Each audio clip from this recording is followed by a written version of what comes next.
En este canal ya hemos hablado de parques de diversiones, como en el video de Little Park y su maldición, y de parques acuáticos terriblemente peligrosos, como en el del Action Park, que por cierto es insólitamente el video que más denuncias de copyright tuvo y por eso se ve todo borroso. Pero la verdad es que hice ambos videos sin haber ido nunca a un parque de diversiones. Quien les habla subió por primera vez a montañas rusas a los 27 años, y solo tengo dos certezas. Una es que si hacía este video antes de viajar, no subía a ninguna. Y la segunda es que es imposible salir bien en las fotos que te sacan cuando subís, a menos que seas el señor que iba atrás mío. O al menos que ni siquiera salgas en la foto. Mucho antes de ser maravillas de la ingeniería que te revolean por el aire a velocidades inimaginables, las montañas rusas eran simplemente toboganes de madera llenos de nieve por donde los rusos se deslizaban con trineos entre los siglos XVII y XVIII. Y quien se divertía mucho con estos toboganes era la emperatriz Catalina la Grande, que venía de hacerle un golpe de estado a su propio esposo y tenía ganas de divertirse, por lo que mandó a construir uno en su enorme jardín. Años después encargó que le pongan ruedas al trineo para poder disfrutarlo todo el año y no solo cuando estaba cubierto de hielo. Y esta atracción se comenzó a popularizar tanto que los soldados franceses que visitaban la ciudad durante las guerras napoleónicas exportaron la idea, y en 1812 se construyó la primera montaña rusa, o como le dicen allá, Montagne russe. dato de color, también se le dice montaña rusa en portugués Montanha russa. e italiano, Montagne russe. pero irónicamente en ruso se le dice. Montaña americana.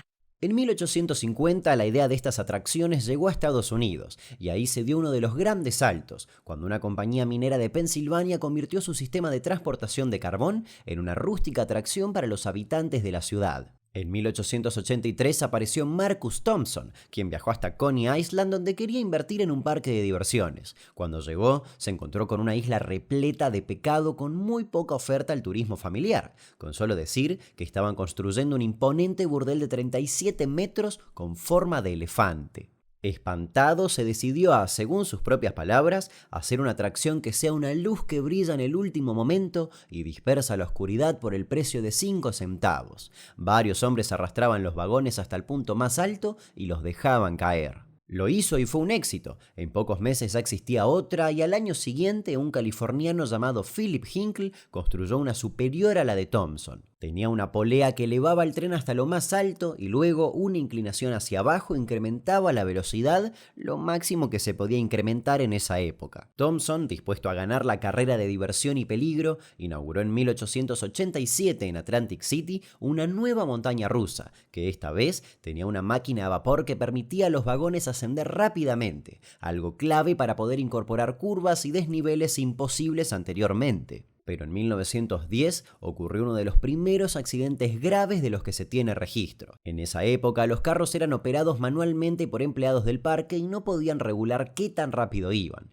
La mayoría de ellos empujaban los vehículos al límite y no bajaban la velocidad en las caídas o giros abruptos. Una tarde uno de los carros dobló en un giro a demasiada velocidad, lo que hizo que 16 personas que iban a bordo salgan volando de sus asientos, de los cuales fallecieron 4. Sin embargo, la atracción siguió operando. El 27 de julio de 1915, en el mismo lugar y en la misma montaña rusa, obviamente, la tragedia se repitió. 6 pasajeros subieron a la montaña rusa, pero el operador aceleró antes de tomar una curva y el coche volcó. El operador y 4 pasajeros salieron volando y chocaron contra la barandilla de hierro que rodeaba la vía. Esta barandilla se rompió y 3 de las víctimas cayeron 9 metros muriendo en el acto. Incluso, el cuerpo del operario golpeó a una persona que estaba caminando abajo y la dejó gravemente herida. Solo 2 de los pasajeros sobrevivieron, Clara Moles y su hijo Edward de 4 años. Cuando el carro volcó, Clara se agarró al pasamanos con una mano mientras que con la otra sostenía a su hijo.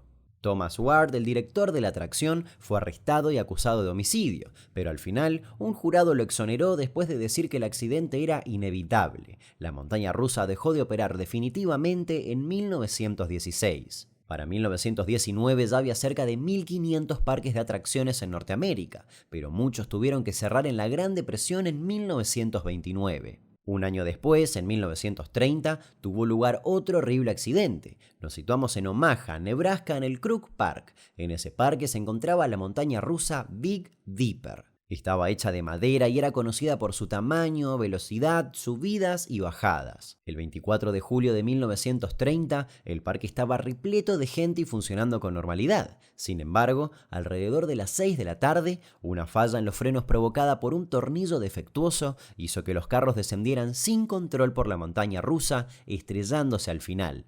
A raíz de esto, murieron 4 personas, de 15, 22, 29 y 34 años. Además, otras 20 resultaron heridas. La Gran Depresión, este accidente y la Segunda Guerra Mundial hicieron que los parques de diversiones estén a punto de pasar a ser un mero recuerdo. Pero en 1952, 7 años después del fin de la guerra, apareció uno de los rescatistas de los parques de diversiones: Disney. Walt Disney junto a Mickey y el Pato Donald construyó un paraíso seguro, limpio y accesible repleto de atracciones. Lentamente, la llama de los parques volvía a encenderse. En 1959, en ese parque se construyó la Matterhorn, una montaña rusa de acero que, a diferencia de la de madera, permitía crear impresionantes giros y cambios inesperados en la dirección de la marcha. Pero en 1972 el nombre Big Dipper volvería a resonar por trágicas razones, esta vez por ser escenario de uno de los accidentes más mortales en la historia de las montañas rusas. Esta atracción formaba parte del Battersea Park, en Londres. Estaba inspirada, claro, en la de 1930, y con sus 15 metros de alto, era la atracción más popular del parque. Incluía varias caídas y hasta una sección que ingresaba a un oscuro túnel. Sin embargo, era una bomba de tiempo. Ya tenía unos 50 años de antigüedad, había sufrido varias reparaciones y rediseños, no tenía un gran mantenimiento y quizás por los desconocimientos de esa época, los reglamentos de seguridad no se caracterizaban por ser muy estrictos que digamos. El 30 de mayo de 1972, el parque estaba repleto de gente. Aproximadamente unas 30 personas, casi todos niños, subieron a la atracción. Como siempre, los 3 carros comenzaron a ser subidos por una polea hasta la cima para luego dejarse caer. Sin embargo, cuando estaba a punto de llegar a lo más alto, la cuerda se rompió, haciendo que los 3 carros vayan en reversa a toda velocidad. El carro trasero fue el primero en salirse de los rieles en un giro y caer unos 4,5 metros al vacío. Los otros 2 carros desaparecieron detrás de una estructura de madera que cubría la entrada, chocando contra otros estacionados y haciendo colapsar absolutamente todo. En total, 5 niños murieron, 3 en el acto y 2 unas horas más tarde en el hospital. Además, otros 13 salieron heridos. Se realizó una inspección a la montaña rusa y se detectaron 66 fallas, por lo que en 1973, luego de un juicio, se determinó que tanto el ingeniero Frank Edge, quien realizaba las inspecciones, como quien estaba a cargo de la atracción, James Hogan, eran responsables de la tragedia. Los medios llegaron a llamar a esta atracción como una trampa mortal. Después de las muertes, fue cerrada y demolida. Casualmente, 3 años después, en 1975, se construyó la Racer en Kings Island. En ella se comenzó a implementar lo que fue catastrófico en el accidente anterior, el sistema de reversa en los vagones. En 1978, en el parque de atracciones Kennywood, en Pensilvania, un chico de 15 años murió luego de caer de una montaña rusa, lo que impulsó una ola de inspecciones y actualizaciones en la seguridad a lo largo de la industria. Y esto se ve reflejado en la casi ausencia de accidentes graves durante varios años. Sin embargo, en 1986 eso cambiaría. Lo irónico es que en esta ocasión el accidente ocurrió en la montaña rusa Mindbender, en el West Edmonton Mall, en Canadá, en la que, como si del Titanic se tratase, se promocionaba como la montaña rusa más segura del mundo. Estaba dentro de un centro comercial, era totalmente cubierta. Todo iba bien hasta que 4 tornillos de un conjunto de ruedas se soltaron inesperadamente y el último vagón de la montaña rusa descarriló y se estrelló contra un pilar de concreto. El impacto fue devastador. 3 personas perdieron la vida y 20 resultaron heridas, mientras una multitud de espectadores miraba horrorizada, ya que justo debajo de la montaña rusa se estaba realizando un concierto. El accidente se atribuyó a la extinta empresa Alemania Occidental, quienes diseñaron y fabricaron la montaña rusa. Menos de un año después, el Mindbender reabrió, con trenes rediseñados y con nuevas características de seguridad. Para demostrarlo, el dueño del centro comercial donde estaba dio el primer paseo junto a su hijo. Como resultado directo de este accidente, las regulaciones de seguridad en parques de atracciones se endurecieron significativamente. Los fabricantes y operadores de montañas rusas tuvieron que adoptar normas más estrictas en el diseño, construcción y mantenimiento. Sin embargo, las innovaciones tecnológicas y las mejoras en medidas de seguridad no sirven de nada si no van acompañadas de un trabajo responsable. Y así es como en 2007 una joven murió en un parque de diversiones en Osaka, Japón, en una atracción donde los pasajeros van de pie a más de 70 km por hora. Repentinamente el carro se salió de la vía y se movió levemente hacia la izquierda, haciendo que la cabeza de la joven golpee contra la barandilla. Todo ocurrió a raíz de, como prácticamente siempre, un mantenimiento ineficiente y omisiones. Había un eje defectuoso en una rueda que era fácilmente detectable en una revisión anual. A causa del accidente y de que el parque declaró que no tenían suficiente espacio de trabajo para inspeccionar y reparar los carros, la asistencia del público disminuyó considerablemente, hasta que tuvieron que cerrar en 2009. En 2010, el ingeniero y artista Juli Jonas Urbonas diseñó una montaña rusa diseñada para literalmente matar a sus pasajeros. Cabe aclarar que es un concepto artístico llamado Eutanasia Coaster y tiene la imaginaria tarea de llevarse a 24 personas vivas y devolverlas muertas. Tiene una caída casi vertical de 500 metros de altura y le siguen 7 bucles consecutivos, cada uno un poco más estrecho que el anterior. Todos estos elementos combinados someterían a los pasajeros a una velocidad increíble y a fuerzas G sostenidas de hasta 10 durante un minuto completo. El resultado, privación de oxígeno debido al flujo de sangre hacia las extremidades, lo que conduciría rápidamente a la muerte cerebral. Retomando, en 2011 ocurrió algo similar a lo que pasó en Japón, pero en el Python Pit, en Illinois. Una madre fue con sus hijos a una pequeña montaña rusa. Los operarios le dijeron que no era necesario que ella suba porque la atracción era segura. Sin embargo, cuando el juego comenzó, uno de sus hijos, Jason, se resbaló del sistema de sujeción, que no estaba preparado para alguien de su tamaño. Cayó y murió al ser embestido por la misma montaña rusa. Una investigación posterior encontró que, a diferencia de otros estados de Estados Unidos,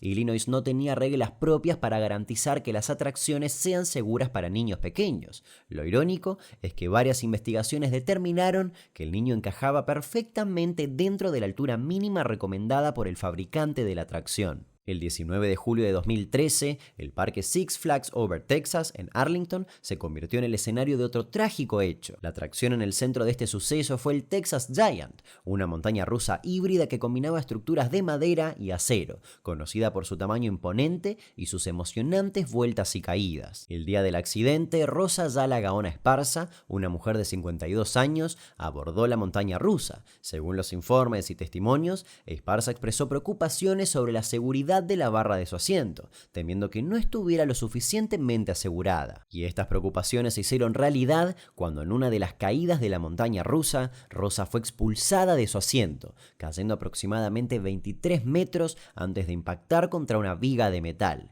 Falleció al instante. La investigación posterior reveló que casi una docena de personas informaron haber resultado heridas en los últimos 5 años mientras viajaban en esa montaña rusa. Había una serie de fallas en las medidas de seguridad de la atracción. Se puso en cuestión tanto el diseño de las barras de seguridad como los procedimientos de los empleados del parque al asegurarse de que todos los pasajeros estuvieran adecuadamente protegidos. En respuesta, Six Flags Over Texas cerró temporalmente la atracción para revisar y mejorar sus sistemas de seguridad. Años después, abrieron el New Texas Giant, que está vigente al día de hoy. En 2015, en Alton Towers, Reino Unido, un incidente en la montaña rusa de Smiler recordó la importancia crítica de los protocolos de seguridad y mantenimiento. Un fallo en el sistema de control de la atracción resultó en una colisión que dejó a varios pasajeros gravemente heridos, llevando a una revisión exhaustiva de las prácticas de seguridad en el parque. Y eso llevó nuevamente a una seguidilla de años sin accidentes graves. Pero todo cambió en 2023 con el accidente de la montaña rusa Jet Line en Suecia. Todo ocurrió cuando una sección de la parte delantera del tren se desprendió parcialmente durante el recorrido. Esto provocó que el tren se detuviera abruptamente, con un vagón volcado. El resultado fue una persona fallecida y varios heridos, algunos de ellos graves. La investigación posterior se centró en determinar la causa exacta del descarrilamiento, con una atención particular en el mantenimiento del tren y en las posibles fallas mecánicas. La última noticia que se publicó respecto a ese accidente hasta la publicación de este video es que las autoridades sabían cómo pasó, pero no por qué pasó. En resumen, las montañas rusas pasaron de ser rústicos toboganes volcanes de madera congelados a ser imponentes bestias que llegan a alcanzar los 240 km/h, como la Fórmula Rosa, la montaña rusa de Ferrari en Arabia Saudita, o a medir más de 130 metros como la King Dakar. That is absolutely freaking crazy! Oh, man! Como vemos, las medidas de seguridad fueron evolucionando para que estos accidentes sean cada vez menos probables. Y a pesar de todo lo que acabas de escuchar y que todo suena muy apocalíptico e inseguro, te doy un dato tranquilizador. Se estima que la probabilidad de morir en un accidente en un parque de diversiones es de 1 en 750 millones. Solo para que lo puedas comparar, las probabilidades de que te pegue un rayo en un momento determinado de tu vida son de 1 en 960.000. Así que ya sabes, no te preocupes, tenele más miedo a los rayos y seguí subiendo montañas rusas que la vas a pasar espectacular.